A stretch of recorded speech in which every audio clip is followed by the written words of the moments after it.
MyG presents Tamasha Bazaar, powered by Jipro Amazing Ceiling Designs.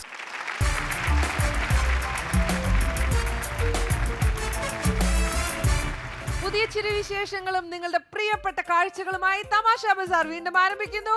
Welcome to my generation digital hub presence Thamasha Bazaar co powered by ജിപ്രോ amazing ceiling design.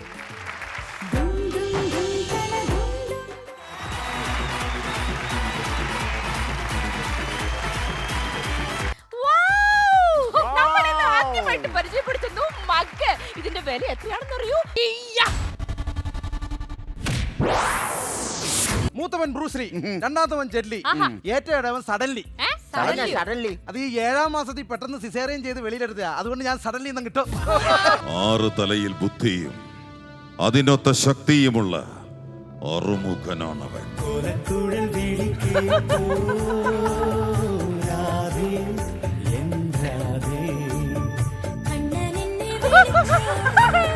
Meena ചേച്ചിയുടെ ഏറ്റവും ഇഷ്ടമുള്ള ഒരു സ്വഭാവം? ഞാനെന്ന് പറഞ്ഞാൽ ഭയങ്കര ജീവനാണ്. മലയാള സിനിമയിലെ ഒരുപാട് താരദമ്പതിമാരെ നമുക്ക് പരിചയമുണ്ട്. സിനിമയിൽ മാത്രമല്ല മിനി സ്ക്രീനിലും ഇതുപോലെ നിറസാന്നിധ്യങ്ങളായിട്ടുള്ള താരദമ്പതിമാരുണ്ട്.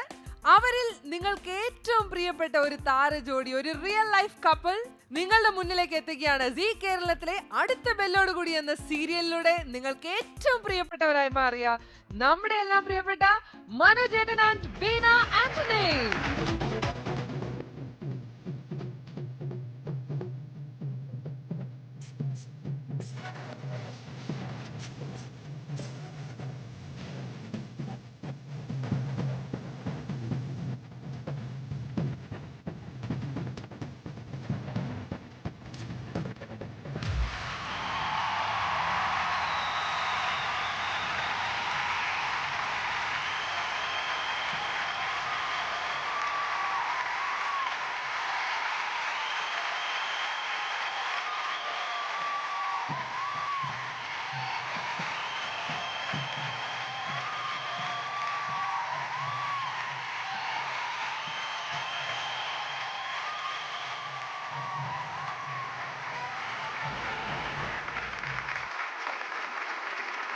എന്തായാലും ഒരു കപ്പിളായിട്ട് ഇത്രയും കീടിത ഒരു എൻട്രി സമ്മതിച്ചിരിക്കുന്നു രണ്ടുപേരുടെ ഒരു അടിപൊളിയാണല്ലേ. On screen and off screen നല്ല തകർപ്പൻ കപ്പിൾ. ഞങ്ങളുടെ ആഗ്രഹം എന്ന് പറഞ്ഞാൽ വേറൊന്നുമില്ല, 90-95 വയസ്സ് വരെ ദൈവം ഭാഗ്യം തരാണെങ്കിൽ, ആയുസ് തരാണെങ്കിൽ ആ വയസ്സിലും ഡാൻസ് കളിച്ച് ജീവിക്കുക.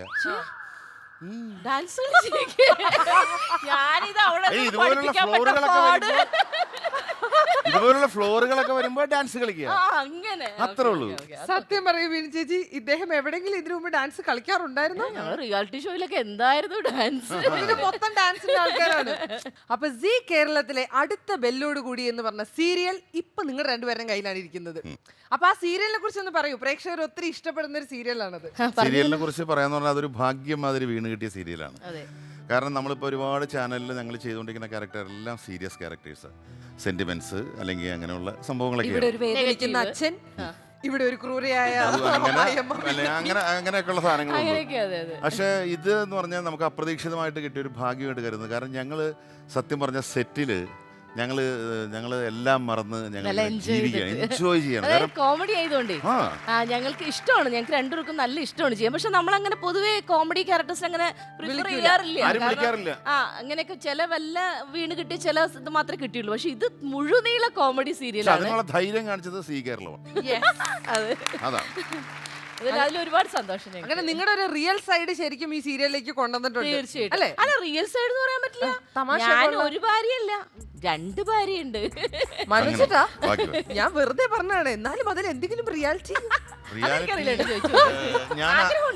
ജീവിതത്തില് കിട്ടാത്തൊരു ഭാഗ്യം സീരിയലിൽ ആസ്വദിച്ചോണ്ടിരിക്കുകയാണ്. അതാണ് കാരണം എനിക്ക് തോന്നുന്നത് 2 ഭാര്യമാര് വേണം. ഇന്ന് ഇവിടെ ഒരു കുടുംബം കലക്കും. അപ്പോ ഇത് പറയാൻ കാരണം വേറൊന്നുമല്ല, ഞാൻ വേറൊന്നുമല്ല പറയണത്. ഈ സ്ത്രീകൾക്കൊരു ധാരണയുണ്ട്, കല്യാണം കഴിച്ച് കഴിഞ്ഞാൽ പിന്നെ പുരുഷൻ കസ്റ്റഡിയിലായി കഴിഞ്ഞാലുണ്ടല്ലോ, പിന്നെ ആ പുരുഷന് എന്തും പറയാനുള്ള ഒരു ലൈസൻസ് ആയി കഴിഞ്ഞു. പക്ഷേ ഇപ്പുറത്തൊരു ഭാര്യ കൂടി ഉണ്ടെങ്കിൽ ഭയങ്കര ഭയമായിരിക്കും. ഞാൻ എന്തെങ്കിലും പറഞ്ഞ് അവളെക്കാൻ സ്നേഹം കാണിച്ചു കഴിഞ്ഞാൽ ശരിയല്ലേ? അതുകൊണ്ടുണ്ടല്ലോ സ്നേഹം കൊണ്ട് നമ്മളിങ്ങനെ പൂക്കളിട്ട് മൂടും. അപ്പൊ ഏതായാലും റിയൽ ലൈഫിലും നിങ്ങൾ ഒരു അടിപൊളി കപ്പിളാണെന്നുള്ള കാര്യത്തിൽ യാതൊരു തർക്കമില്ല. ചേട്ടാ, നമ്മള് യൂഷ്വലി പറയാറുണ്ട്, അതായത് ഈ ഭർത്താക്കന്മാർ ജോലിക്ക് പോകുന്നു, അപ്പൊ അത്രയും സമയം പിന്നെ ഭാര്യയെ കാണണ്ട, സമാധാനമായിട്ട് ജീവിക്കാറുണ്ട്. പൊതുവെ എല്ലാ ഭർത്താക്കന്മാരും പറയാറുണ്ട്. അല്ല, നമ്മൾ കല്യാണം കഴിച്ച ഒരാളായതുകൊണ്ട് അറിയാലോ, ജീവിതാനുഭവം എല്ലാം അറിയാലോ. അപ്പൊ നിങ്ങൾ രണ്ടുപേരും കൂടി ഒരു സീരിയൽ ചെയ്യുമ്പോ ശരിക്കും എന്താണ് അവസ്ഥ? അതും ഒരു വല്ലാത്ത അവസ്ഥയാണ് എൻ്റെ. കാരണം വേറൊന്നും കൊണ്ടുമല്ല, സാധാരണ നമ്മൾ വേറെ ലൊക്കേഷനിൽ പോകണമെങ്കിൽ നമുക്ക് ഈ വിഷയമില്ലായിരുന്നു. അതുവരെ ക്ഷമിച്ചിട്ട് നമുക്ക് പോവാം. പക്ഷെ ദേവരനപ്പോഴേക്ക് എന്റെ കൂടെ തന്നെ, മനസ്സിലായില്ലേ? അതാണ്. പക്ഷെ ഇതെല്ലാം മാറ്റി കളഞ്ഞേക്കൂ. ഞങ്ങളെന്ന് പറഞ്ഞാൽ ലൊക്കേഷനിലും വീട്ടിലും ഒരുപോലെ പ്രണയിച്ചുകൊണ്ടിരിക്കും. ചക്ര അടേ പോലെയാണ്. എന്നല്ലാതെ. ശരി, ഈ സീരിയലിലെ ക്യാരക്ടറിനെ പറ്റി പറയൂ രണ്ടുപേരുടെ. അതായത് യവനിക തിയേറ്റേഴ്സ് എന്ന് പറഞ്ഞൊരു ട്രൂപ്പ്, അത് പപ്പുക്കുട്ടി ആശാൻ എന്ന് പറഞ്ഞ വലിയൊരു ജനാർദ്ദന ചേട്ടനാണ് വേഷം. അദ്ദേഹം മരിച്ചുപോയിക്കാണ് ആ ക്യാരക്ടർ. അദ്ദേഹത്തിന്റെ ഏക സന്താനമാണ് ഈ പ്രേംലാൽ എന്ന് പറയുന്നത്. പുള്ളി വിവാഹം കഴിച്ചിരിക്കുന്നത് ആ നാടക ട്രൂപ്പിലെ 2 നടിമാരെയാണ്, സുഹാസിനിയും ഹേമാംബരി. അങ്ങനെ അവർക്ക് രണ്ടുപേർക്കും കൂടെ 3 മക്കളും ഉണ്ട്. അപ്പൊ ഹേമാംബരി ചെയ്യുന്നത് അഞ്ജന അപ്പുക്കുട്ടനാണ് ചെയ്യുന്നത്. അപ്പോൾ ഈ ഒരു പ്രശ്നത്തിൽ പുള്ളി നിൽക്കുന്ന പുള്ളിക്ക് മൊത്തം കടങ്ങളുണ്ട്, പ്രാരാബ്ദങ്ങളുണ്ട്, പിന്നെ ഭാര്യമാരുടെ അടങ്ങാത്ത ഇവരുടെ ഓരോ ആഗ്രഹങ്ങളുണ്ടല്ലോ, ആഡംബരങ്ങളും ഒരുപാട് കാര്യങ്ങളും. അതിനൊക്കെ വേണ്ടി പുള്ളി പിന്നെ ഭാര്യമാരെ പണക്കാതിരിക്കാൻ വേണ്ടി അങ്ങനെ മൊത്തത്തിലൊരു തലവേദന പിടിച്ച് ഭ്രാന്തെടുത്ത് നടക്കുന്നു ഒരു മനുഷ്യൻ. അത്രേ ഉള്ളൂ. ഇതൊക്കെയാണെങ്കിലും നല്ല രസമാണ്. ഈ പറഞ്ഞ പോലെ ഈ 2 ഭാര്യമാരുടെയും കൂടെ ഈഗോസും. അതല്ലേ ഞാൻ നേരത്തെ പറഞ്ഞത്, രസമാണത് 2 ഭാര്യമാർ. സീരിയലില് രസമാണെന്ന് പറഞ്ഞത്, അല്ലാണ്ട് ജീവിതത്തിലല്ല. വീണ ചേച്ചി ആക്ച്വലി കുറെ സീരിയലുകളിൽ എന്താ ഭയങ്കര വില്ലത്തി, ഭയങ്കര കട്ട വില്ലനിസം ഒക്കെ കാണിച്ച് അങ്ങനെ നിൽക്കുന്ന നല്ലതായിരുന്നു. അതിന്റെ ഇടയ്ക്ക് ഇപ്പൊ ഒരു ബ്രേക്ക് പോലെയല്ലേ ഇപ്പൊ ഈ ഒരു ക്യാരക്ടർ വന്നത്. അപ്പൊ എങ്ങനെ ഉണ്ടായിരുന്നു ആ ഒരു ചേഞ്ച്? ഞാൻ ഇതിന് മുന്നേ ചെയ്തിട്ടുണ്ട്, നല്ല ഒരു പാൽക്കാരി സുകുമാരി എന്ന് പറഞ്ഞിട്ട് ഒരു സീരിയല് ഞാൻ ചെയ്തിട്ടുണ്ട് വേറൊരു ചാനലില്. ഞാൻ പറഞ്ഞില്ല അവരിവിടെ ഉണ്ടാവും.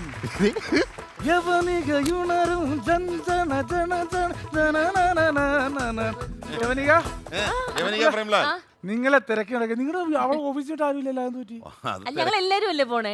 എല്ലാരും കൂടെ നാടകത്തിൽ തിരക്കല്ലേ, ഫുൾ ടൈം ഓട്ടോ അല്ലേ? അതെ, ഞങ്ങൾ വന്നതേ നിങ്ങൾ തടുത്തുള്ളി അമ്പലത്തിലെ പ്രസിഡന്റ്, സെക്രട്ടറി. അയ്യോ, നിങ്ങളൊരു നാടകം വേണമായിരുന്നു, പുതിയ നാടകം. അഭിപ്രായങ്ങൾ അറിഞ്ഞു, സന്തോഷം. അപ്പൊ നാടകം ബുക്ക് ചെയ്യാൻ വേണ്ടി വന്നതാണ്. അപ്പോഴേ അടുത്ത മാസം 26-ാം തീയതിയാണ് നാടകം. 26-ാം തീയതി ഇല്ല, കുഴപ്പമില്ല, കുഴപ്പമുണ്ടല്ലോ. 26-ാം തീയതി ഇല്ലേ? 26-ാം തീയതി നമുക്ക് അഡ്ജസ്റ്റ് ചെയ്യാം. അപ്പൊ എങ്ങനെയാണ് നാടകത്തിന് ചാർജ്? നാടകത്തിന്റെ ചാർജ് വളരെ സിമ്പിൾ ആണ്, വളരെ സിമ്പിൾ ആയിട്ടാണ്. 45,000. അല്ല, 35 ഉണ്ടായിരുന്നുള്ളൂ. പക്ഷെ ഞങ്ങൾ ടിവിയിൽ അഭിനയിക്കുന്ന നായികയാണ്. അപ്പൊ ആ കുട്ടിയുടെ കൂടി കൂട്ടിയിട്ടാണ് ഇപ്പൊ 45.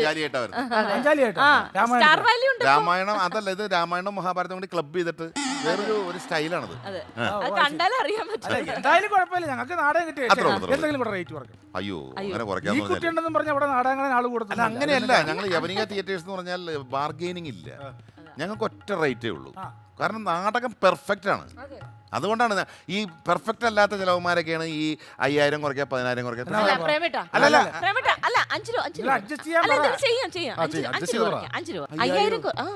കുറച്ചൊക്കെ പാവങ്ങൾ ജീവിതത്തിൽ ചരിത്രത്തിൽ ആദ്യമായിട്ടാണ് യവനിക തിയേറ്റേഴ്സ് 5,000 രൂപ കുറയ്ക്കണത്. നിങ്ങൾക്ക് വേണ്ടി മാത്രം. കൊടുങ്ങല്ലൂർ ശ്രീകാഴ്ചേരി തിയേറ്റേഴ്സ് ഉണ്ടല്ലോ, അവർ 25,000 രൂപയ്ക്ക് നാടകം കളിക്കാൻ പറഞ്ഞിട്ടുണ്ട്. നമുക്ക് അവരെ ബുക്ക് ചെയ്യാം. അല്ല, കൊടുങ്ങല്ലൂർ ശ്രീകാളീശ്വരി തിയേറ്റേഴ്സ് 25,000 രൂപയ്ക്ക് നാടകം കളിക്കാന്ന് പറഞ്ഞിട്ടുണ്ട്. എനിക്ക് നിങ്ങളെ വേണ്ട. കൊടുങ്ങല്ലൂരല്ലേ? ഇത് കൊടുങ്ങല്ലൂര് പറവൂര് അടുത്ത് 10 കിലോമീറ്റർ ഡിസ്റ്റൻസ് ഇല്ല. അപ്പൊ കുറയ്ക്കും. അപ്പൊ അതുകൊണ്ട് നമുക്ക് ആ ഒരു റേറ്റ് പോവാം. അതുകൊണ്ട് മാത്രം സംസാരിക്കാമല്ലോ. 25,000 രൂപ ഓക്കെയാണ്. കൊടുങ്ങല്ലൂരും പറവൂരും ആയതുകൊണ്ട്. അപ്പൊ അടുത്ത മാസം 26-ാം തീയതിയാണ് നാടകം. നിങ്ങൾ 7 മണിക്ക് അവിടെ എത്തണം. 8 മണിക്കാണ് നാടകം. 20 രൂപ കയ്യിലേക്ക് തരും. ബാക്കി അങ്ങോട്ടും ഇല്ല ഇങ്ങോട്ടും. 5 രൂപ 3 രൂപ ഇവനും കമ്മീഷൻ, 2 രൂപ എനിക്കും കമ്മീഷൻ.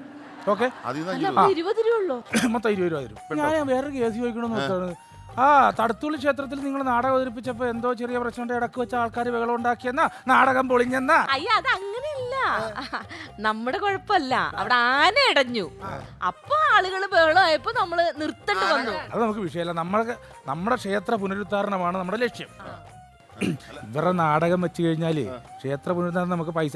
ബംഗാളികളിൽ ചെന്നപ്പോ 75,000 രൂപയാണ് ചോദിക്കണത്. ഏത് നാടകത്തിന്? അല്ല, കമ്മിറ്റി ഓഫീസ് പൊളിക്കണേ. ഇനി ഞങ്ങൾക്ക് പുനരുദ്ധാരണമാണല്ലോ. അപ്പൊ നിങ്ങളുടെ നാടകം വെച്ച് കഴിഞ്ഞാൽ നാടകവും നടക്കും, കമ്മിറ്റി ഓഫീസും പൊളിക്കും. 20,000 രൂപയ്ക്ക് കാര്യം നടക്കൂല. അതാണ് നമ്മുടെ മെയിൻ ലക്ഷ്യം എന്ന് പറയുന്നത്. പിന്നെ എങ്ങനെയാണ് നിങ്ങളുടെ ഭക്ഷണത്തിന്റെ ക്രമീകരണങ്ങളൊക്കെ? നോണാണോ വെജാണോ എങ്ങനെയാന്ന് വെച്ചാൽ പറയാം. സുഹൂൻ എന്ത് വേണം? സുഹൂൻ എന്താ വേണ്ടേ? എനിക്ക് അൽഫാം കിട്ടുമോ? അൽഫാം ഉണ്ടാവും. അൽഫാം ഒരു എനിക്ക് പത്രം. അത് മതി. മോൾക്ക് എന്താ വേണ്ടേ? ഞങ്ങൾക്ക് അൽഫാം മതി. പിന്നെ എന്റെ മറ്റേ ഭാര്യ ഉണ്ടല്ലോ, പുള്ളിക്കാരിക്ക് മട്ടൺ റോസ്റ്റ് ആണ് ഇഷ്ടം. Okay mutton roast. ഓക്കെ എനിക്ക് ചിക്കന്റെ ഒരു 3-4 വെറൈറ്റി എടുത്തോ. ഓക്കെ അതെല്ലാം നിങ്ങൾക്ക് തന്നാ പോരെ. ഇത് പിന്നെ വേറെ കാര്യമുണ്ട്, ക്ഷേത്രമാണ്, പരിപാടിക്ക് മുമ്പ് കഴിക്കരുത്. ഇല്ല കഴിഞ്ഞിട്ട് അയ്യോ, അത് കഴിഞ്ഞിട്ട്. കമ്മിറ്റിയിലാണെങ്കിൽ പൈസ കുറവാണ്. ഇത് ഇവിടുന്നാണ് ഈ ഫുഡ് മേടിക്കാൻ പൈസ എവിടുന്നാണ്? നാടകം കഴിഞ്ഞാൽ ഇവര് ഫുഡ് കഴിക്കണം. അതിന് മുമ്പ് ഇവരെ തല്ലി ഓടിക്കല്ലേ? അതിനവർക്ക് ഭക്ഷണത്തിന്റെ ആവശ്യമുണ്ടോ? പിന്നെ അല്ലാതെ ഇത് വെക്കാനോ ഉണ്ടോ? കഴിഞ്ഞിട്ട് ആവശ്യമുള്ള സാധനം തരാം, അത് നമുക്ക് തന്നെ അടിക്കാം. അതിന് മുമ്പ് പിന്നെ ഇപ്പൊ നമ്മൾ ഈ പണ്ടത്തെ പോലെ നോട്ടീസ് അടിയും കാര്യങ്ങളൊന്നും ഞങ്ങളുടെ അമ്പലത്തിൽ ഇല്ല. നമ്മൾ പകരം വാട്സപ്പിൽ നിങ്ങൾ അഭിനയിക്കുന്ന ഒരു രംഗം ഞങ്ങൾക്ക് ഷൂട്ട് ചെയ്ത് കഴിഞ്ഞാൽ ഞങ്ങൾ ഗ്രൂപ്പിലിട്ടത് പരസ്യം ചെയ്തോളാം. ആൾക്കാർ നാടകം കാണാൻ ഇഷ്ടം പോലെ ഇങ്ങോട്ട് വരും.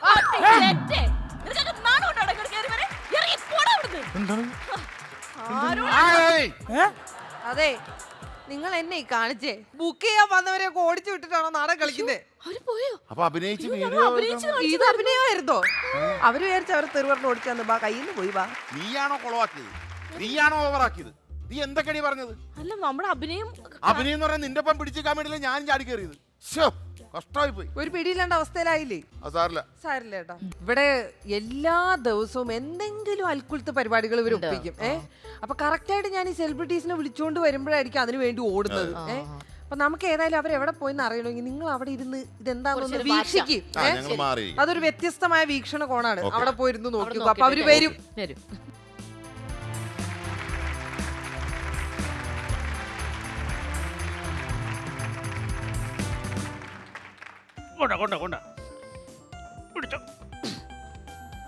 എന്തൊക്കെ കളികളാണോ? കരോട്ട പഠിക്കാൻ പോയിട്ട് ബാക്കിയുള്ളവനെ കണക്ക് അയ്യോ, ഓടും കമ്പിയും എന്തൊക്കെയാണോ. അതേ, ഞങ്ങളുടെ വേണമല്ലോ ജെനി വേണം. ഈ പ്രാവശ്യം ബ്ലാക്ക് ബെൽറ്റ് ഉറപ്പാ. ചാമ്പ്യൻഷിപ്പ് ഡൽഹിയിൽ നടക്കുന്ന ചാമ്പ്യൻഷിപ്പിൽ ഹണിമേടത്തിനാ മെഡൽ. ആര് പറഞ്ഞു? എന്തായാലും ബെൽറ്റ് കിട്ടുന്ന ഹണിമേടത്തിന്. ചുമ്മാ പറഞ്ഞാൽ മതി. ഞങ്ങളുടെ മേടം അങ്ങനെ ഇരിക്കുന്നതിൽ മോശമൊന്നുമല്ല.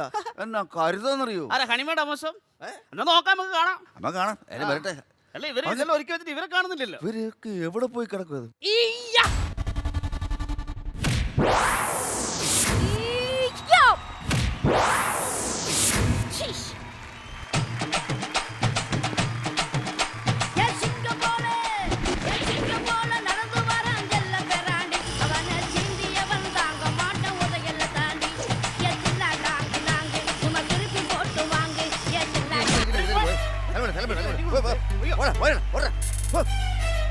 മേഡം, ഒരു കാര്യം ഞാൻ പറയാം.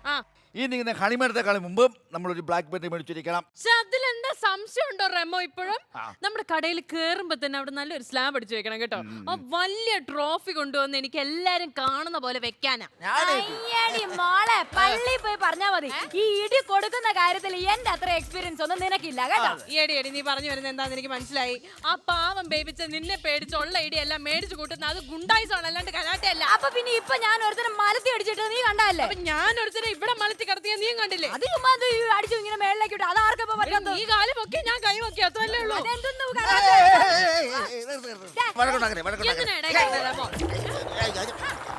ഇങ്ങനെ വഴക്കുണ്ടാക്കാൻ നിങ്ങളുടെ മാഷ എവിടെയെന്ന്? ഞങ്ങളുടെ മാഷ് വരും. Wait and see. അത്രേ ഉള്ളൂ.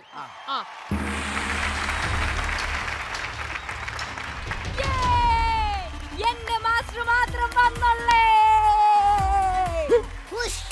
എന്റെ മാഷം വന്നേ.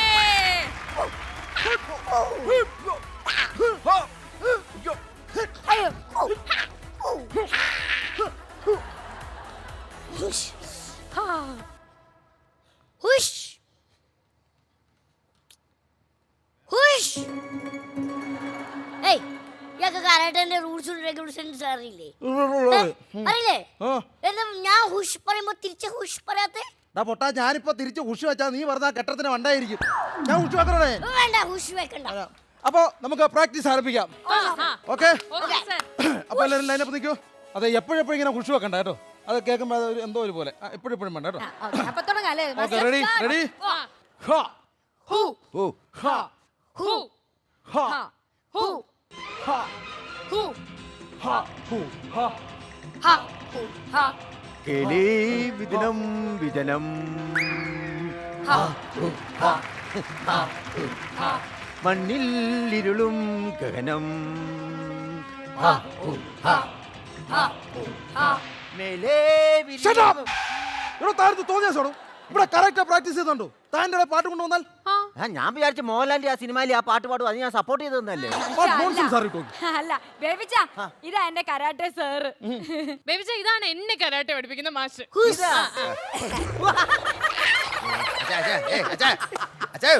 അങ്ങനെ ചിരിച്ചു തള്ളൊന്നും വേണ്ട ഒരുപാട് അടവറിയാവുന്ന ടീമായത് കാന്താരി ശകലം മതി എരിഞ്ഞങ്ങ് കീറും ഇത്രയുള്ള ചെറുക്കനാണോ ഇത്രയും വലിയ കരാട്ട എന്ന് പറഞ്ഞ സാധനം പഠിപ്പിക്കുന്നത് അപ്പൊ ഇത്രയും വലിയ തെങ്ങിൽ കയറാനാണ് ഇത്രയും വലിയ ആൾക്കാർ വരുന്നേ അല്ല ഇത്രയും വലിയ മാഷോട് ഒരു ചോദ്യം. അല്ല ഈ കരാട്ടക്കാരന്റെ ഈ വെള്ള ഡ്രസ് മാത്രം ഇടുന്നത് അതറിയല്ലേ കരാട്ട എന്ന് പറഞ്ഞ ഭയങ്കര ഇടിയാണല്ലോ അപ്പൊ ഇടി എവിടെയൊക്കെയാ കൊണ്ടെന്ന് അറിയാൻ പറ്റിയല്ല വെള്ള ടസാകുമ്പോ ഇടി കൊണ്ട് പാടിന്റെ അത്രയും ഭാഗം കറുത്ത് കിടക്കും ആശുപത്രി കൊണ്ട് ചെല്ലുമ്പോൾ ഡോക്ടർമാർക്ക് സ്കാൻ ചെയ്യാൻ എളുപ്പം അതല്ലേ അല്ല മാഷേ മാഷ് കല്യാണം കഴിച്ചാണോ പിന്നെ ഞാൻ കല്യാണം കഴിച്ചു ഭാര്യയുണ്ട് 3 ആൺമക്കളുണ്ട് ഭാര്യ എങ്ങനെയാ കരോട്ടയാണോ എടാ കരോട്ട പഠിക്കാനിട്ട് തന്നെ അവിടെ ഇടി എനിക്ക് സഹിക്കാൻ വയ്യ ഇനിയിപ്പോ കരാട്ടെ കൂടെ പഠിപ്പിച്ചു കൊടുക്കാത്ത കുഴപ്പം കൂടെ ഉണ്ട് മക്കളൊക്കെ ആ മക്കളെ 3 പേരുണ്ട് മൂത്തവൻ ബ്രൂസ്ലി രണ്ടാമത്തവൻ ജെറ്റ്ലി ഏറ്റവും സഡൻലി സഡൻലി അത് ഈ 7ാം മാസത്തിൽ പെട്ടെന്ന് സിസേറിയൻ ചെയ്ത് വെളിയിലെടുത്ത അതുകൊണ്ട് ഞാൻ സഡൻലി ഇന്നും കിട്ടും ഓരോരോ കരാട്ടെ ഹാസ്യങ്ങൾ അല്ലാതെ എന്താ പരിപാടി എല്ലാവരും ഉണ്ടത്? ഞങ്ങൾ ഡൽഹിക്ക് പോവാ കരാട്ടെ ചാമ്പ്യൻഷിപ്പിന്. അതെ, ഡൽഹിയിൽ പോയിട്ട് വരുമ്പോ എനിക്ക് ബ്ലാക്ക് ബെൽറ്റ് കിട്ടും. നിനക്കല്ല എനിക്ക് ബ്ലാക്ക് ബെൽറ്റ്. ബ്ലാക്ക് ബെൽറ്റിന് വേണ്ടി ഡൽഹി വരെ പോയടാ. എന്നോടൊരു വാക്ക് പറയുന്ന ഈ മേനക ജെട്ടിന്ന് 2 ബ്ലാക്ക് ബെൽറ്റ് ഞാൻ മേടിച്ചു തരില്ലേ? ഈ ഡൽഹി വരെ പോണോ? നിങ്ങൾക്കൊക്കെ വേറെ പണിയില്ലേ കരാട്ടെ കരാട്ടെ എന്ന് പറഞ്ഞ് നടക്കാനായിട്ട്? ഈ കരാട്ടെ ഒക്കെ ഞാനും പഠിച്ച് വിട്ട് കളഞ്ഞ സാധനങ്ങളാ. മുതലാളി കരാട്ടെ പഠിച്ചിട്ടുണ്ടോ? കരാട്ടെ ഞാൻ പഠിച്ചിട്ടില്ല. കളരി അത് പഠിക്കണമെന്ന് ആഗ്രഹമുണ്ടായിരുന്നു, പക്ഷേ ടൈം കിട്ടിയില്ല. അത് ശരി. പിന്നെ ആകപ്പാടെ അറിയാവുന്നത് കുറച്ച് നാടൻ തല്ലാണ്. അത് നാട്ടുകാർക്ക് നല്ലവണ്ണം അറിയാവുന്നതുകൊണ്ട് ഇവരുടെ ഇഷ്ടം പോലെ കിട്ടുന്നുണ്ട്. ഈ കരാട്ടയിലും കളരിയിലും ഈ മാഷന്മാർക്ക് അറിയാൻ മേലത്തൊരു പ്രധാന ഘടകമുണ്ട്. അതാണ് പറഞ്ഞുതരാം. മർമ്മം. മർമ്മം മർമ്മം പഠിച്ച ഒരുത്തന് ഏതൊരു എതിരാളിയും ടക്കേന്ന് അടിച്ച് താഴെയിടാൻ പറ്റും. അപ്പൊ ഇതിന്റെ അകത്ത് ഏറ്റവും ഇമ്പോർട്ടന്റ് എന്തിനാണ്? ഈ മർമ്മത്തിനാണ്. ശരിയാണോ മാഷേ? അത് കറക്റ്റ് കേസാണ് പുള്ളി പറഞ്ഞത്. അതെ. കാരണം മർമ്മം അറിഞ്ഞാൽ ഓക്കെയാണ്, അടിച്ചാൽ ഒറ്റ അടിച്ച് താഴെ വീഴും. പക്ഷെ വേറെ കേസ്, ഈ കറക്റ്റ് ആയിട്ടുള്ള മർമ്മങ്ങൾ പഠിച്ചെടുക്കണമെങ്കിൽ ഏകദേശം ഒരു 10-15 വർഷം ഏറ്റവും കുറഞ്ഞ വേണ്ടി വരും. ആണോ? പിന്നെ ഇവളെങ്ങനെ ഇത്ര പെട്ടെന്ന് ഇത് പഠിച്ചു? അപ്പൊ മർമ്മം നോക്കി നല്ല കർമ്മം നടത്താറുണ്ടല്ലേ? സ്റ്റുഡൻസ്, സ്ത്രീകൾ പ്രധാനമായും ഈ കരോട്ടെ അഭ്യസിക്കുന്നത് എന്തിനാണെന്ന് മനസ്സിലായോ? അതായത് അന്യപുരുഷന്മാർ സ്ത്രീകളെ ആക്രമിക്കാൻ വന്നു കഴിഞ്ഞാൽ അവരിൽ നിന്നും എങ്ങനെ രക്ഷപ്പെടാം എന്നുള്ളൊരു തന്ത്രമുണ്ട്. അതിന് വേണ്ടിയിട്ടാണ് ഈ കരാട്ടെ പഠിക്കുന്നത്. അതായത് മദ്യപിച്ച് ഒരു പുരുഷൻ നിങ്ങളേക്ക് ആക്രമിക്കാൻ വരുമെന്ന് വെച്ചോ, അപ്പോൾ നമ്മൾ അവനിൽ നിന്ന് എങ്ങനെ രക്ഷപ്പെടാം? അതായത് ആദ്യം നമ്മൾ ഈ 2 വിരലെടുക്കുക, എന്നിട്ട് അതിനെ നീട്ടി പിടിച്ചിട്ട് നമ്മുടെ ശരീരത്തിന്റെ ഫുള്ള് ശക്തി ഈ വിരലിന്റെ തുമ്പത്തെ കൊണ്ടുവരിക. എന്നിട്ട് അവന്റെ 2 കണ്ണും നോക്കി ഒറ്റ കുത്ത്. പിന്നെ എത്ര വലിയ തടിമാടനായാലും അവന് കണ്ണ് കാണാൻ പറ്റില്ല, അവന് നിങ്ങളെ ഒന്നും ചെയ്യാൻ പറ്റില്ല. അതൊക്കെ വെറുതെയാ. ചില ആൾക്കാരൊക്കെ അതിൽ നിന്നൊക്കെ എസ്കേപ്പ് ആയി പോകും. ഒരിക്കലും പറ്റില്ല. ഇത് കരോട്ടയുടെ തന്ത്രമാണ് സുഹൃത്തേ. ആണുങ്ങൾ അതേപോലെ അഭ്യാസങ്ങളൊക്കെ പഠിച്ചു നടക്കുന്നവരല്ലേ, അവർക്ക് സാധിക്കും അതൊക്കെ. ഇല്ല, എത്ര വലിയ അഭ്യാസങ്ങൾ കണ്ണി കുത്തി ഒന്നും കാണാൻ പറ്റില്ല. പിന്നെ ഉദാഹരണത്തിന് നിങ്ങൾ വേണേ എന്റെ ഒന്ന് കണ്ണി കുത്തി ഞാൻ ഇതിന്റെ രക്ഷപ്പെട്ട് കാണിച്ചു തരാം. പിന്നെ വെറുതെ ഞാൻ മാസ്റ്ററാണ്. താനിത് എന്ത് കണ്ടിട്ടാ? ഇത് കരാട്ടെ മാസ്റ്ററാണിത്. ഇതൊരു വെല്ലുവിളിയായി നമ്മൾ ഏറ്റെടുത്തിരിക്കുന്നത്. ഞാൻ കണ്ണുകുത്തി പഠിച്ച എത്ര പേര് ആശുപത്രി കിടപ്പണമെന്ന് അറിയാം. ഇതൊക്കെ അറിഞ്ഞു വെച്ചാ ബ്ലോക്ക് ചെയ്യാൻ ഞാൻ പോരെ. നിങ്ങൾ കുത്തി പൊട്ടിയില്ലേ ഒന്ന് പറഞ്ഞു വെറുതെ അല്ല കണ്ണാ മടി ആവശ്യമില്ല. അയാൾക്ക് പേടിയാന്നേ. ചെയ്യുന്ന ചങ്കുറ്റുള്ളവനാണ് ചെയ്യും. നീ എന്തിനാ പേടിക്കുന്നത്? നീ ധൈര്യമായിട്ട് ചെല്ലറാ. നീ ആദ്യമായിട്ടാണ് ഇത് കാണുന്നത്. എന്നോട് പറഞ്ഞ ഓക്കെ. റെഡി 1 2 3. ബ്ലോക്ക് ചെയ്തോ? കണ്ണി കൊണ്ടല്ലേ? അതാണ് പല ആണുങ്ങളും അങ്ങനെ ബ്ലോക്ക് ചെയ്യുന്നവരുണ്ട്. കരാട്ടെ പഠിച്ചിട്ടുണ്ടോ? നേരത്തെ ഞാൻ കുറച്ചൊക്കെ പഠിച്ചായിരുന്നു. ബ്രൗൺ ബെൽറ്റാ. അയ്യോ, അത്രേ ആയുള്ളൂ. ആ ബ്ലാക്കിലേക്ക് എത്തിയില്ല. സത്യത്തിൽ ഇത് ഞാൻ ഉരുത്തട്ടെ. ഞാൻ ഇതുണ്ടായിരുന്നു എന്റെ അച്ഛന് കൊടുത്തു. ഇനി നമുക്ക് പ്രാക്ടീസിലേക്ക് കിടക്കാം. ഓക്കെ വരും. Okay practice. ഇനി നമുക്ക് പ്രാക്ടീസിലേക്ക് കിടക്കാം. ഓക്കെ വരും. ഓക്കെ പ്രാക്ടീസ് പ്രാക്ടീസ് പ്രാക്ടീസ് അതായത് ഒരു ഓട് എങ്ങനെ കൈകൊണ്ട് മുറിച്ചെടുക്കാം എന്നുള്ളത്. മുറിച്ചെടുക്കാൻ അടിച്ചു പൊട്ടിക്കാം. അടിച്ചു പൊട്ടിക്കും. ഞാൻ കാണിച്ചു തരുന്നത്. ആണോ? ഓട് വെച്ചേ. ഇതിപ്പോ എന്നെക്കാട്ടിൽ ഉയരത്തിലാണുള്ള ഓട് എന്നെ ആരെങ്കിലും ഒന്ന് പൊന്തിക്കണമായിരുന്നു. അപ്പൊ ഞാൻ ഈ 2 ഓടുകളും ഇടിച്ചു പൊട്ടിക്കാനുള്ള ശ്രമത്തിലാണ്. എല്ലാവരും കൈയടിച്ച് പ്രോത്സാഹിപ്പിക്കുക. അതെ മാഷേ, മാഷിന്റെ ഈ വലിപ്പം വെച്ചിട്ട് 2 എണ്ണം പൊട്ടിക്കണ്ട, ഒരെണ്ണം പൊട്ടിക്കാൻ ഒന്നി തുടങ്ങാം അതാണ് ഒരെണ്ണം പൊട്ടിക്കാം.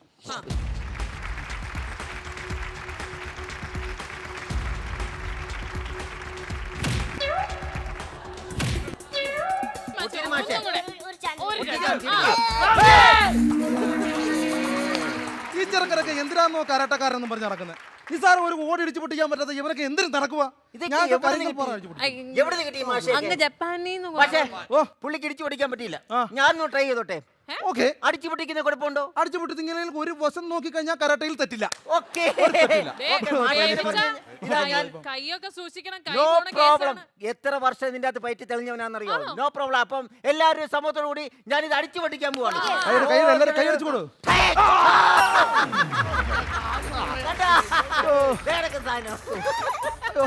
അതെ, ഈ കളി ശരിയാകത്തില്ല. അതല്ല വിട്ടേരും. അല്ല, അടിച്ചു പൊട്ടിക്കാൻ നിങ്ങൾ സമ്മതിച്ചിട്ടില്ല പൊട്ടിച്ചത്. അല്ല, അത് വിട്ടേരും. നമ്മളില്ല, വിട്ടേരും. നമ്മുടെ ഡൽഹി സാറേ, നമുക്ക് ബെൽറ്റ് മേടിക്കാൻ പോണ്ടേ? എവിടെ പോകേണ്ടത്? ഡൽഹിയില്. ആദ്യമായിട്ട് ഞാൻ ആശുപത്രിയിൽ പോയത് തണൂരിടാനുള്ള ബെൽറ്റ് മേടിക്കട്ടെ. എന്നിട്ടല്ല ഇതിനൊക്കെ ഡൽഹിയിൽ പോയിട്ട് ബെൽറ്റ് മേടിക്കാൻ പോകണം.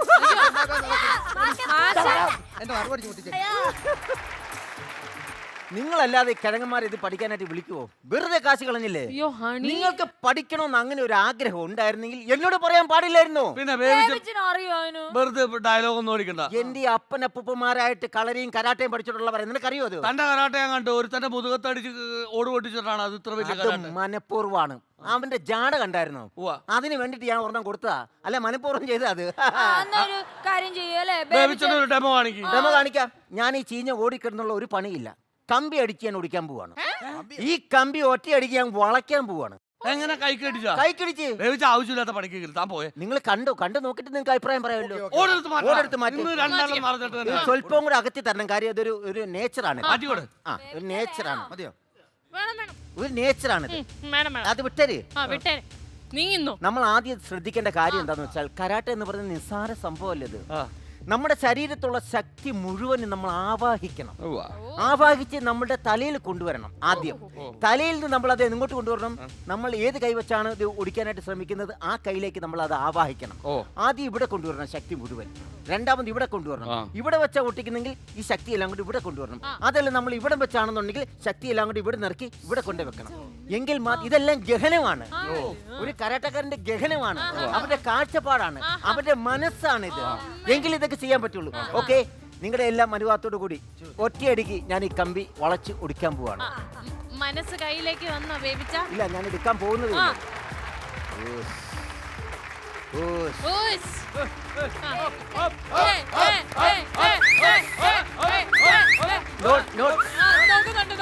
Not the point. ഇതിലെ കയറിയാണ് സാധനങ്ങള്. ശക്തി മുഴുവൻ ഇതിലെ കയറി വരികയാണ്. അങ്ങോട്ട് കയറി ഇരിക്കണം. അവിടെ സ്റ്റേ ചെയ്യൂ. ഇവിടെ വെച്ചിരിക്കുകയാണ്. അടിച്ചൊടിക്കാൻ പോവുകയാണ്.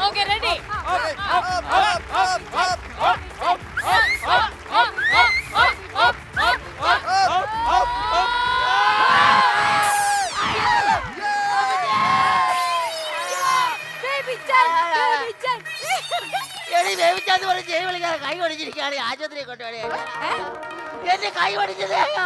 തന്നോട് ഞാൻ അപ്പോഴേ പറഞ്ഞല്ലോ ആവശ്യമില്ലാത്ത പണിക്ക്. ഇത്ര വിലയുള്ള കമ്പിയാണ്. ഇത് ശരിക്കും കാണിച്ചു തരുന്നോ? ശരിക്കും കാണിച്ച കൈ ആശുപത്രി കൊണ്ടുപോകാൻ ആശുപത്രി കൊണ്ടുപോകാൻ സർക്കാർ ആശുപത്രി കൊണ്ടുപോകരുത്, പ്രൈവറ്റിലേ കൊണ്ടുപോകാളൂ കേട്ടോ. അയ്യോ ആ കമ്പിയും കൂടി എടുത്തു. ആ കമ്പി എടുത്തു. അവിടെ ചെന്ന് കഴിഞ്ഞിട്ട് കൈക്കകത്ത് ചിലപ്പോ കമ്പി ഇടേണ്ടി വരും. അന്നേരം കാശ് മുടക്കി പുറത്തുനിന്ന് കമ്പി വായിക്കാൻ എന്റെ കാശില്ല. ആ കമ്പി ഇട്ടാ മതി. അതെടുത്ത്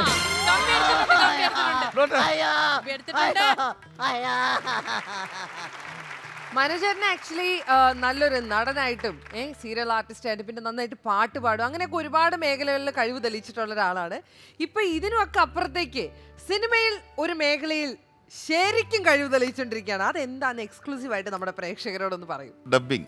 യെസ്, അതിങ്ങനെ യാദൃശ്യമായിട്ട് വന്നു ഭവിച്ചു. പക്ഷെ ഭാഗ്യം കൊണ്ട് നമുക്ക് കുറേ കുറച്ച് ക്യാരക്ടേഴ്സിന് ശബ്ദം കൊടുക്കാൻ അത് പറ്റുന്നുണ്ട്. കുറച്ച് ക്യാരക്ടേഴ്സിനൊക്കെ കുറച്ച് പറയരുത്. അത് ആക്ച്വലി നമ്മുടെ ഒടിയൻ സിനിമയിലൊക്കെ ഡബ് ചെയ്തിട്ടുണ്ട്. അതുപോലെ തന്നെ 21-ാം നൂറ്റാണ്ട് ഡാഡി ഗിരിജ. ഡാഡി ഗിരിജയുടെ ശബ്ദമാണിത്. ഒരു ഡയലോഗ് ഓർമ്മയുണ്ട് ചേട്ടാ ഡാഡി ഗിരിജയുടെ.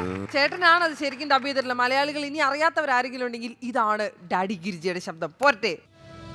6 തലയിൽ ബുദ്ധിയും അതിനൊത്ത ശക്തിയുമുള്ള അറുമുഖനാണവൻ. പക്ഷെ മുരുക, നീ കളിക്കുന്നത് ഡാഡിയോടാ. Daddy daddy Girija. എന്താണ് ഒരു പവർ ഡാഡി ഗിരിജയ്ക്ക്. അപ്പൊ ഇത് യാദൃശ്ചികമായിട്ട് സംഭവിച്ചാണ്. അത് ഡബിങ്ങിലോട്ട് ചേട്ടൻ അങ്ങനെയല്ല. ഞാൻ സത്യം പറഞ്ഞാൽ എന്നെ ആദ്യം ഞാൻ ഡബ് ചെയ്യുന്നത് ചിരഞ്ജീവിക്ക് വേണ്ടിയിട്ട്. ചിരഞ്ജീവിയുടെ ഒരു ഡബിങ് മൂവി മലയാളത്തിൽ. അത് കുറെ വർഷമായി. അങ്ങനെ എന്നെ ഒരാൾ വിളിച്ചു. പിന്നെ ബില്ല ടു അജിത്തിന് ചെയ്തു. പിന്നെ അത് കഴിഞ്ഞ് ഡാഡി ഗിരിജ എന്ന് പറഞ്ഞാൽ എനിക്ക് അന്ന് പുലിമുരുകൻ നമുക്ക് അറിയില്ല ഇത്ര ഹൈക്ക് പോകുന്ന പടമാണെന്ന്. പുലിമുരുകനെ വിളിച്ചു, നമ്മൾ ചെന്നു. അപ്പോൾ ഡയറക്ടർ വൈശാഖൊക്കെ ഉണ്ടായി. അങ്ങനെ നമ്മൾ ഡബ് ചെയ്യുമ്പോഴും എനിക്കറിയില്ല ഈ ഒരു പടം ഈ ലെവലിൽ പോകും. ഈ ഡാഡി ഗിരിജ എന്ന് പറഞ്ഞത് വേറെ ലെവലിൽ പോകും. ഒന്നും അറിയില്ല. നമ്മൾ ഡബ് ചെയ്യുമ്പോൾ ഇതൊന്നും നമ്മുടെ മനസ്സിലുണ്ടായില്ല. പക്ഷെ പടം ഇറങ്ങി കഴിഞ്ഞപ്പോഴാണ് അത് ആ ഒരു പിക്ചർ തന്നെ മാറി. പിന്നെ അതിനുശേഷം കുറച്ച് പടങ്ങൾ അങ്ങനെ ചെയ്തു. ഇപ്പൊ മധുരരാജ ഈ സെയിം ഡാഡി ഗിരിജയ്ക്ക് തന്നെ ശബ്ദം. അപ്പൊ ലാലേട്ടന്റെ പടത്തിലും മമ്മൂക്കയുടെ പടത്തിലും ചെയ്തു. പിന്നെ ഒടിയനില് പ്രകാശ് രാജ് സാറിനെ ഡബ് ചെയ്തത്. അത് ശരിക്കും ഞാനും ഷമ്മി തിലകനും ഷമ്മി ചേട്ടൻ അത് മിക്സിംഗ് ആണത്. അത് രണ്ടുപേരുടെ ശബ്ദം ഉണ്ട് അതില് ഒടിയനില്. സിനിമ എന്ന് പറയുമ്പോഴത്തേനും ബീന ചേച്ചിയുടെ ആദ്യകാലങ്ങളിലെ സിനിമ. ഒരുപാട് സിനിമകളിൽ കോളേജ് കുമാരിയായി വിലസിയിട്ടുള്ള താരമാണ് ഈ നിൽക്കുന്നത് ബീന ആന്റണി.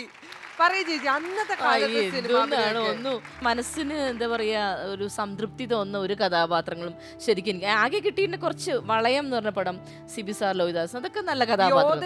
യോധയില് കുഴപ്പമില്ലായിരുന്നു. അങ്ങനെ കുറച്ച് കഥാപാത്രങ്ങൾ അല്ലാണ്ട് നല്ലൊരു പിന്നെ അങ്ങനെ പതുക്കെ ഞാൻ അങ്ങോട്ട് പതുക്കെ ഈ സീരിയലിലേക്ക് ഞാൻ അങ്ങോട്ട് ചൂട് മാറിയതാണ്. സീരിയല് ചേച്ചിനെ ഏറ്റെടുത്തു. സീരിയലിന്റെ വളരെ നല്ലൊരു പ്ലേസ്മെന്റ്. മലയാളികള് എല്ലാ കാലത്തും എന്താ പറയാ ഓർത്തിരിക്കുന്ന ഒരുപാട് നല്ല കഥാപാത്രങ്ങൾ മുഖം തന്നെയാണ് ബീന ചേച്ചിയുടേത്. നിങ്ങളുടെ വീട് എന്ന് പറയുന്ന അപ്പൊ ഭയങ്കര രസമുള്ള ഒരു സ്ഥലമായിരിക്കും. കാരണം നിങ്ങൾ രണ്ടുപേരും ഓൾറെഡി വളരെ ഫൺ ലവിങ് ആയിട്ടുള്ള ആൾക്കാർ. സിനിമ, സീരിയൽ, രണ്ടുപേരും നല്ല കലാകാരനും കലാകാരിയും. പിന്നെ ഒരു പുത്രനും ഉണ്ട് അല്ലേ? അതും ആർട്ടിസ്റ്റാ, കുഞ്ഞാർട്ടിസ്റ്റാണ്. ആ കൊച്ചിനെ പറ്റി ഒന്ന് പറയൂ. കൊച്ചിന്റെ പേരെന്താണ്? അവന്റെ വിശേഷങ്ങളൊക്കെ പറയൂ. ആരോമൽ ശങ്കുരു. ശങ്കുരു എന്നാണ് ഇപ്പൊ എല്ലാരും അറിയുന്നത്.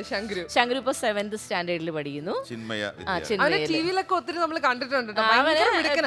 കഴിഞ്ഞ 9 വർഷം അവന് സ്റ്റേറ്റ് അവാർഡ് ഉണ്ടായിരുന്നു. ONVയുടെ കുഞ്ഞെടുത്തി അവനായിരുന്നു അഭിനയിച്ച ഉണ്ണിക്കുട്ടനായിട്ട്. അപ്പൊ അവനായിരുന്നു state award. Super Shankuru.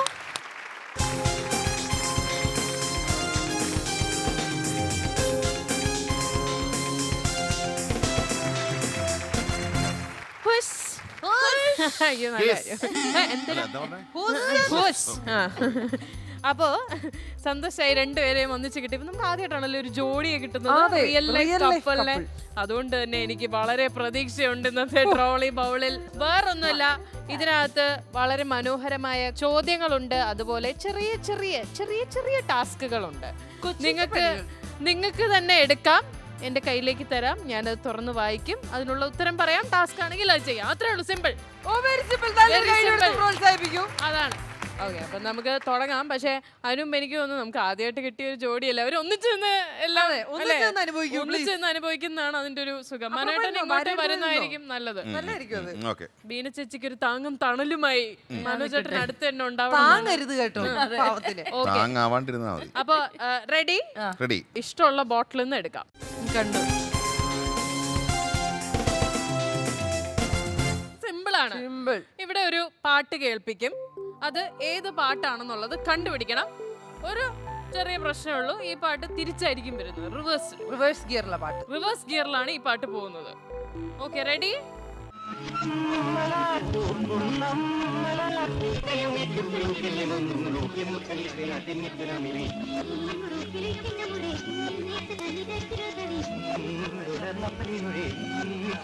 Simple അല്ലേ? ഭയങ്കര ഫേമസ് പാട്ടാ.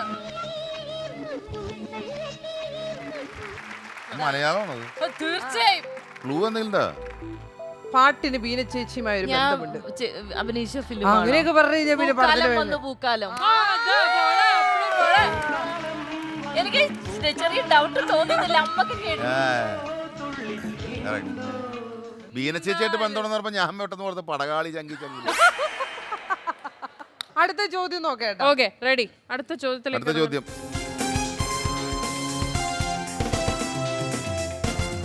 വളരെ സിമ്പിൾ ആണ്. നിങ്ങൾക്ക് പ്രത്യേകിച്ച് വളരെ എളുപ്പമുള്ള ഒരു കാര്യമാണ്. ഒരു പ്രണയ രംഗം ഇവിടെ അഭിനയിച്ച് കാണിക്കണം. അത്രേ ഉള്ളൂ. ഞങ്ങൾ ഒരു പാട്ടിട്ട് തരും. ചെറിയൊരു പ്രശ്നമുണ്ട്. ഭാര്യ ഭർത്താവായിട്ടും ഭർത്താവ് ഭാര്യയായിട്ടും വേണം അഭിനയിക്കാൻ. അതായത് മനു ഏട്ടൻ ബീന ചേച്ചിയായിട്ട്.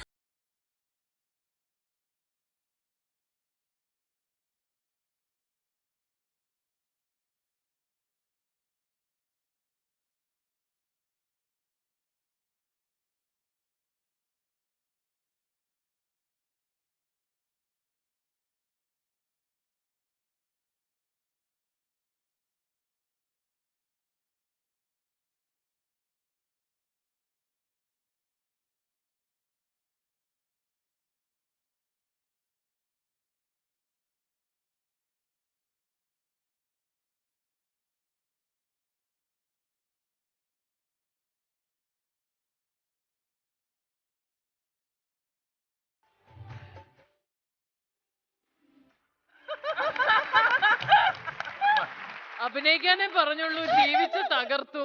നിന്റെ നടന്നു വന്നപ്പോ നിനക്ക് ജയനായിട്ട് തോന്നിയോ? എനിക്ക് തോന്നി. മനു ചേട്ടൻ വന്നപ്പോ സുരേഷ് ഗോപിയായിട്ട് നിനക്ക് തോന്നിയോ? എനിക്കും തോന്നി. എന്തായാലും അത് ഈസി ആയിരുന്നു. ഓ കുഴപ്പമില്ല. എടുത്തോ.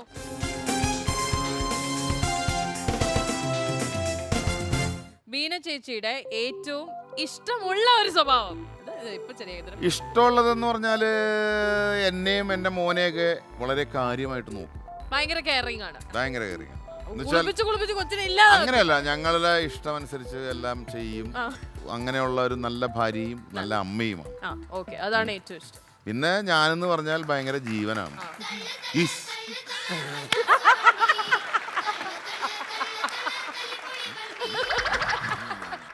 ഇതാണ് ലോകത്തല്ല. ഇതുപോലെ ഭാര്യമാരെ സത്യം പറയുന്നവരെ കൊഞ്ഞനം കുത്തുന്ന ഈ ലോകത്ത് എനിക്ക് താല്പര്യമില്ലെന്ന് പറയാൻ. അയ്യോ അങ്ങനെ പറയല്ല. ഒരു 3 ഡബ്ബയിൽ ഇനിയും ക്വസ്റ്റ്യൻസ് ബാക്കിയുണ്ട്. സന്തോഷായില്ലേ? സന്തോഷായി ഗോപേട്ട, സന്തോഷായി. ഇനി മനു എടുക്കണം.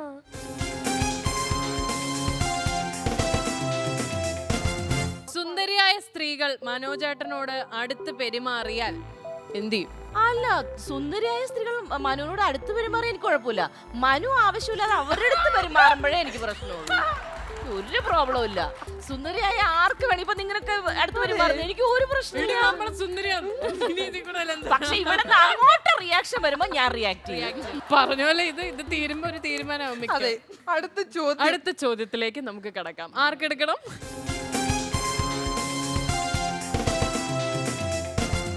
ഞങ്ങൾ തരുന്ന 2 പ്രോഡക്റ്റുകൾ ഉപയോഗിച്ച് ടെലി ബ്രാൻഡിംഗ് ഷോ ചെയ്യുക. അപ്പോൾ ജീവിതത്തിൽ വളരെ അത്യന്താപേക്ഷിതമായി, പ്രത്യേകിച്ചും ദാമ്പത്യ ജീവിതത്തിൽ വേണ്ട 2 സാധനങ്ങളാണ് കുന്തവും കപ്പും. അപ്പൊ മനോട്ടാ വേണ്ട, മഗ് ഞാൻ എനിക്ക് ഇഷ്ടമല്ല. ഞാൻ ആദ്യം പറയട്ടെ മഗ്ഗിനെ പറ്റി. നിങ്ങൾ ഉത്സാഹിച്ച് ഭാര്യ ഭർത്താവോട് ഒരുമിച്ചങ്ങ് പറഞ്ഞു. അതാ രസം. അതല്ലേ? നമ്മളിന്ന് ആദ്യമായിട്ട് പരിചയപ്പെടുത്തുന്നു മഗ്. ഇതിന്റെ വില എത്രയാണെന്ന് അറിയൂ? വെറും 4999 രൂപ മാത്രം. അഭിമാനപൂർവ്വം പരിചയപ്പെടുത്തുന്നു കുന്തം. ഈ കുന്തം നിങ്ങൾ കണ്ടില്ലേ? എത്ര മനോഹരമായിട്ടാണ് ഇത് വർക്ക് ചെയ്തിരിക്കുന്നത്. നോക്കൂ, കണ്ട കറുത്ത കളർ അടിച്ചിരിക്കുന്നത്. അത് മാത്രമല്ല നമ്മൾ മലയാളികൾ എന്ത് പറയുമ്പോഴും നമ്മൾ ഉപയോഗിക്കുന്ന ഒരു വാക്കാണ് കുന്തം. മലയാളികൾക്ക് ഒഴിവാക്കാൻ പറ്റാത്തതാണ് കുന്തം. പിന്നെ നോക്കൂ, ഈ മഗ് ഉണ്ടല്ലോ, ഇതുകൊണ്ട് നമുക്ക് എന്തെല്ലാം പ്രയോജനങ്ങൾ. നമുക്ക് കോരി ഇങ്ങനെ പതുക്കെ കുളിക്കാം. ടോയ്ലറ്റിൽ പോലും ഇതിന് ഉപയോഗമുണ്ട്. മഗ്ഗില്ലാത്ത ജീവിതം മലയാളികൾക്ക് സങ്കല്പിക്കാനേ കഴിയില്ല. അതെ, കുന്തം. അതോടൊപ്പം ഈ കുന്തവും കൂടി ചേരുമ്പോഴാണ് നമ്മുടെ ജീവിതം പൂർണ്ണമാകുന്നത്. എന്റെ ശല്യം ഇതോടുകൂടി ഒഴിഞ്ഞിരിക്കുകയാണ്. ശരി, അപ്പൊ ബൈ. അപ്പൊ ഏതായാലും നിങ്ങളുടെ വളരെ രസകരമായിട്ടുള്ള കുറെ മൊമെന്റ്സ് നമ്മുടെ പ്രേക്ഷകർ കണ്ടുകൊണ്ടിരിക്കുകയാണ്. ഇതിന്റെ ഇടയിൽ വേറൊരു രസം എന്ന് പറഞ്ഞു കഴിഞ്ഞാൽ ഈ നിൽക്കുന്ന ബീന ചേച്ചിയും ഈ നിൽക്കുന്ന മനു ചേട്ടനും വളരെ എസ്റ്റാബ്ലിഷ്ഡ് ആയിട്ടുള്ള മനോഹരമായിട്ടുള്ള രണ്ട് ഗായകന്മാരാണ്. അതെ അതെ, ഞാൻ ഈ മൈക്ക് കൊടുത്ത് ഇവിടെ നിർത്തിയിരിക്കുന്നത് പിന്നെ എന്നത്തിന് ആക്ഷൻ സോങ് കളിക്കാനാന്ന് വിചാരിച്ചു. അങ്ങനെ പറയല്ലേ, നമ്മൾ പാടാൻ വെറുതെ ശ്രമിക്കുന്നു. Yes. അപ്പൊ എന്തായിരുന്നാലും ഈ അടിപൊളി കപ്പിളിന്റെ ഒരു അടിപൊളി ഗാനം നമ്മുടെ പ്രേക്ഷകർക്ക് വേണ്ടി പ്ലീസ്.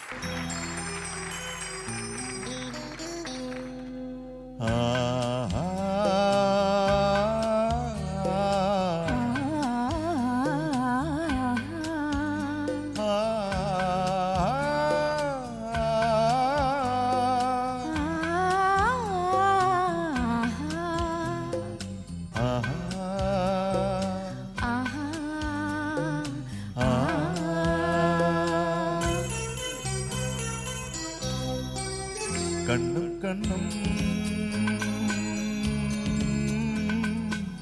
തമ്മിൽ തമ്മിൽ കഥകൾ കൈമാറും അനുരാഗമേ, നീ അറിഞ്ഞോ നിന്നിലൂറും മോഹഗംഗാജലം, മധുരദേവാമൃതം മധുരദേവാമൃതം. കണ്ണും കണ്ണും തമ്മിൽ തമ്മിൽ കഥകൾ കൈമാറും അനുരാഗമേ.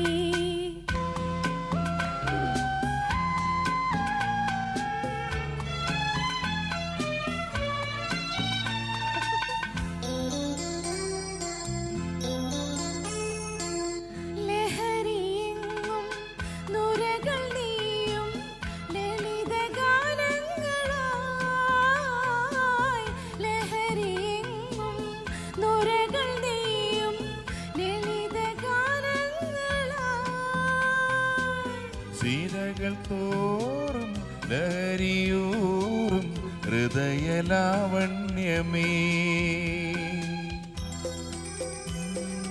അസുലഭ സുഖലയമനുനിമിഷം ജലഭം.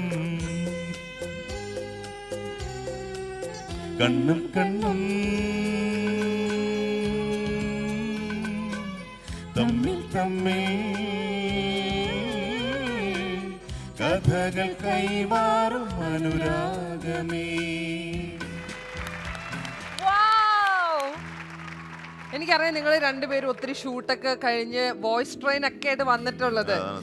പക്ഷേ നിങ്ങളുടെ പാട്ടിലുള്ള ആ ഒരു ഒത്തൊരുമയുണ്ടല്ലോ, കാര്യം ഇവിടെ കിടന്ന് കുറെ തല്ലി പിടിച്ചെങ്കിലും നല്ല രസമായിട്ട് ആ ഒരു ഭാര്യയുടെ ഭർത്താവിന്റെ ഒരു എനർജി അത് ഒരുമിച്ച് ഫ്ലോ ചെയ്യുമ്പോൾ കാണാൻ നല്ല രസമാണ്. നല്ലൊരു കൈഡി അതിനുവേണ്ടി നമ്മൾ കൊടുക്കണം.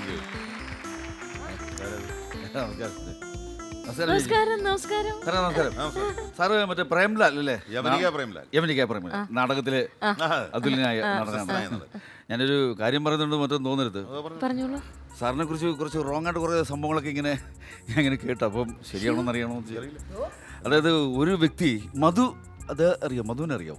മധു സാറ് അയ്യോ, ചക്രവർത്തി. ദൈവമേ. അത് സിനിമ നടൻ.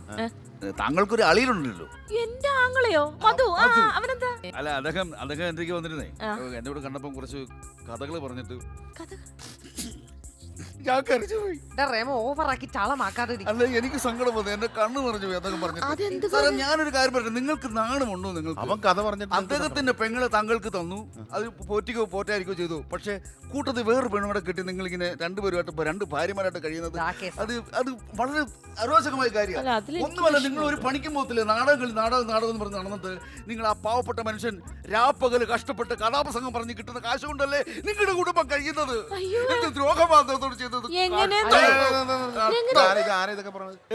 എന്റെ കുടുംബം പോറ്റണത് ഈ മധുവോ?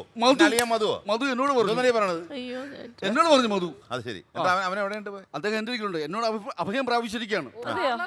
ആ, വേഷം ചെയ്തോണ്ടിരിക്കുക. സാറേ, മസാല ഒന്ന് വന്നേ ഒന്നും പറയണ്ടപ്പ. പറയണ്ടേ എന്താ? അങ്ങനെയല്ല. അയ്യോ അളിയനോട് ഉണ്ടായിരുന്നു, ഞാൻ കണ്ടില്ലായിരുന്നു. ഞാനൊന്ന് ഫെഷ്യൽ ചെയ്യുമ്പോഴാണ് ഞാൻ അളിയനെ കുറിച്ച് വാദോരാ സംസാരിക്കുകയായിരുന്നു. എന്റെ ദൈവം ഇപ്പൊ പറഞ്ഞോണ്ടിരിക്കായിരുന്നു വാദോരാതെ. നീ വീട്ടിലോട്ട് വന്ന് നിനക്ക് തരാം ഞാൻ എന്ത് പറഞ്ഞു? നീയാ പറഞ്ഞോ താങ്കൾ പറഞ്ഞില്ലേ പെങ്ങളെ കൊടുത്ത് പോട്ടെ വേറെ പെണ്ണും കിട്ടി. എന്റെ പെങ്ങളെ നന്നായിട്ട് നോക്കുന്നുണ്ടെന്ന് പറഞ്ഞു അളിയൻ.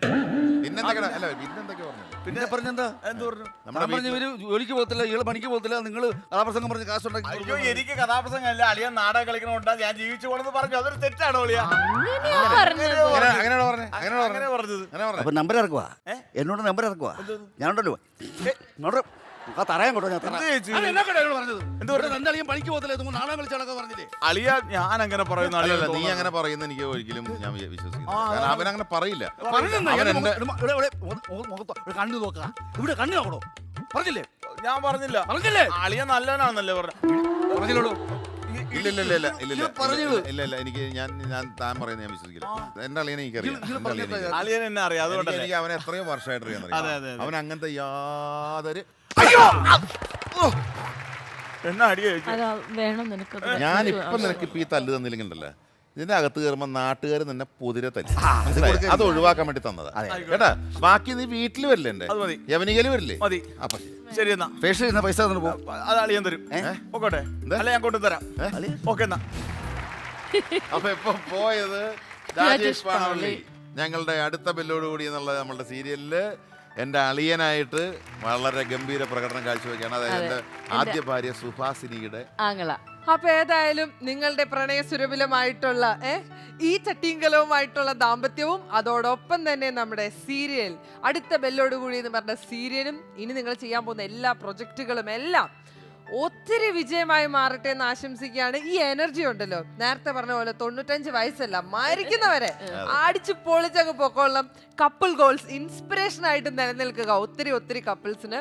And I wish you both all the best. Thank you so much. Thamasha ബസാറിൽ വന്നതിന് ഒരുപാട് സന്തോഷം. വന്നിട്ട് ഞങ്ങൾ ചിരിപ്പിച്ച് ചൂടുപാട് ഇളക്കി കളഞ്ഞു. അതുപോലെ രസമായിരുന്നു നിങ്ങൾ രണ്ടുപേരുടെ ടോക്ക്. നിങ്ങൾ ഈ സീരിയൽ, ഞങ്ങളുടെ സീരിയൽ, പുതിയ സീരിയൽ കാണണം. കാരണം ഞങ്ങളുടെ ഒരു വേറിട്ട കഥാപാത്ര സൃഷ്ടികളാണ്. ഞങ്ങളുടെ കഥാപാത്രങ്ങൾ എപ്പോഴും ഇഷ്ടപ്പെടുന്നവരാണ്. ഞങ്ങൾ എപ്പോഴും അത് എല്ലായിടത്തും പറയാറുണ്ട്. ആ ഒരു സപ്പോർട്ടും പ്രോത്സാഹനവും ഞങ്ങൾക്ക് ഇനിയും വേണം. അപ്പൊ ഏതായാലും നിങ്ങൾക്ക് രണ്ടുപേർക്കും ഒരുപാട് നന്ദി. ആൻഡ് ഇന്നത്തെ രസകരമായ അധ്യായം ഇവിടെ അവസാനിക്കുന്നു. This is my G my generation digital hub presence Thamasha Bazaar, co-powered by Jipro Amazing Ceiling Designs.